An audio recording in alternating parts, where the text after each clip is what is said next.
Let's say you're looking at an 18% tax slab, a 20% store discount, a 3:2 ratio of cotton to silk, and a decimal value of 0.125. Which of these represents the largest portion? If that takes a moment to answer, it is because the human brain struggles to compare proportions when the baseline keeps shifting. A ratio, a decimal, and a fraction are essentially different mathematical dialects. To translate between them, we use a system derived from the Latin phrase per centum, which translates to out of every 100. As this text explains, a percentage is not a completely separate kind of math. It is simply a specialized fraction where the denominator is strictly and permanently locked at 100. By locking that bottom number in place, we force chaotic, incomparable numbers into a standardized format that is universally understood. This 10 by 10 grid serves as a physical proof that different notations can describe the exact same underlying value. Take these 20 shaded squares. The proportion of shaded space remains exactly constant. Whether you write it as 20%, the raw fraction 20 over 100, or the simplified fraction 1 over 5. The layout neatly translates that physical proportion across the languages of fractions, decimals, and percentages simultaneously. Translating into this language follows a few strict rules. First, to convert any standard fraction into a percentage, you multiply the fraction by 100 and add the percent symbol. If a customer buys 9 meters out of a 45-meter roll of fabric, your initial fraction is 9 over 45. Multiply that by 100, simplify, and you find they purchased exactly 20% of the roll. The second rule applies to ratios.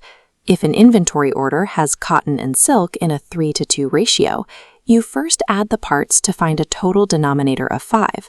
Then you take the 3 parts cotton over 5, multiply by 100, and get 60%. For the third rule, converting decimals to percentages is a matter of shifting the decimal point exactly 2 places to the right, which mathematically equals multiplying by 100. So 0.18 becomes 18%. To reverse the process, you drop the percent sign and shift the decimal 2 places to the left. 12.5% reverts to 0.125. By learning these specific translation rules, you can process any fraction, ratio, or decimal through a single standardized lens. Moving from pure translation to practical problem solving relies on one foundational equation. Value equals the rate over 100, multiplied by the total quantity.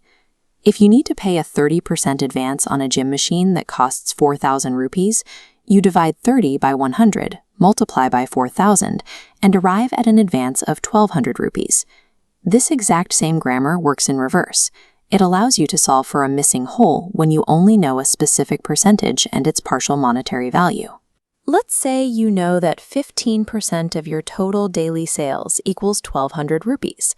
You set up an algebraic equation, representing the unknown total sales with the variable x.